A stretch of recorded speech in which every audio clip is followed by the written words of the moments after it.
Hi friends, ഇന്ന് നമുക്കൊരു മുട്ട റോസ്റ്റ് ഉണ്ടാക്കി നോക്കിയാലോ. എഗ് റോസ്റ്റ് അമ്പും പൊളിയാണ് കേട്ടോ. അപ്പോൾ ആദ്യമായി നമുക്ക് ചെയ്യേണ്ടത്, ഞാനിവിടെ 2 മുട്ടയാണ് എഗ് റോസ്റ്റിനായിട്ട് എടുക്കുന്നത്. അപ്പോൾ ഒരു പാത്രത്തിൽ കുറച്ച് വെള്ളം ഒഴിച്ച് അതിലേക്ക് 1 സ്പൂൺ ഉപ്പിട്ട് മുട്ട അതിലേക്കിട്ട് നന്നായി തിളപ്പിച്ചെടുക്കുക. ഒരു 10 മിനിറ്റ് അല്ലെങ്കിൽ ഒരു 5 മിനിറ്റ് മതിയാവും, തീനനുസരിച്ച്. എന്നാൽ ഇൻഗ്രീഡിയൻസ് എന്തൊക്കെയാണെന്ന് നോക്കിയാലോ. ബാൽക്കണിയിൽ നിന്ന് കിട്ടിയ 2-3 തക്കാളി, പിന്നെ 2 ഒണിയൻ, കുറച്ച് വെളുത്തുള്ളി, ഇഞ്ചി, പച്ചമുളക്, ഇത്രയും മതി. അപ്പോൾ തുടങ്ങാം. ഒരു പാൻ എടുത്ത് അടുപ്പത്ത് വെച്ച് കുറച്ച് എണ്ണയൊക്കെ ഒഴിച്ച് നമുക്ക് പരിപാടി തുടങ്ങാം. ആദ്യം ഇഞ്ചി വെളുത്തുള്ളി ഇട്ടൊന്ന് നന്നായിട്ട് ഇളക്കിയെടുക്കാം. അതിനുശേഷം നമുക്ക് ഉള്ളി ആഡ് ചെയ്യാം.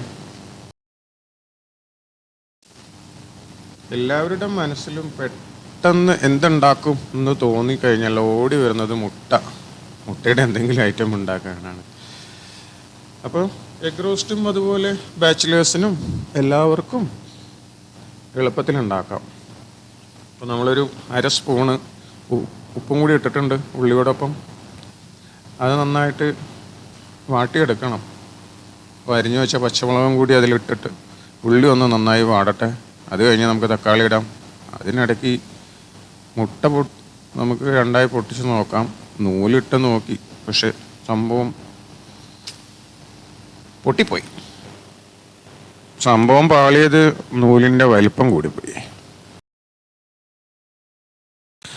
അതുകൊണ്ട് 2ാമത്തെ മുട്ട ഞാൻ കത്തി കൊണ്ട് കട്ട് ചെയ്തു.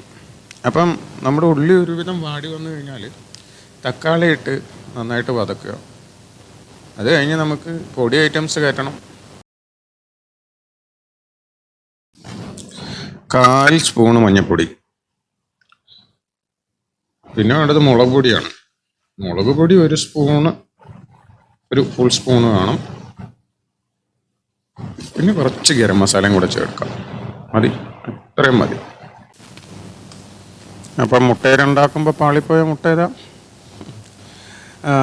അതിനുശേഷം നന്നായി മസാലയുടെ മണമെല്ലാം മാറിയ ശേഷം നമുക്ക് 1 ഗ്ലാസ് വെള്ളം ഒഴിച്ച് തിളപ്പിക്കാനായിട്ട് വെച്ചേക്കാം. അതിനുശേഷം നമ്മൾ പാളിപ്പോയ മുട്ട അടിച്ചു വെച്ചേക്കാം.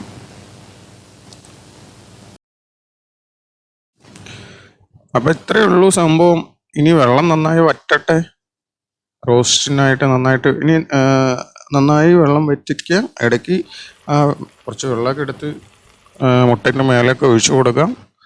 കുറച്ച് കറിവേപ്പിലയും കൂടെ ആഡ് ചെയ്യാം. അപ്പോൾ നമ്മുടെ മുട്ട റോസ്റ്റ് ഇവിടെ റെഡി ആയിട്ടുണ്ട്. നല്ല ടേസ്റ്റാണ്. എല്ലാവരും ഒന്ന് ട്രൈ ചെയ്ത് നോക്കൂ. താങ്ക്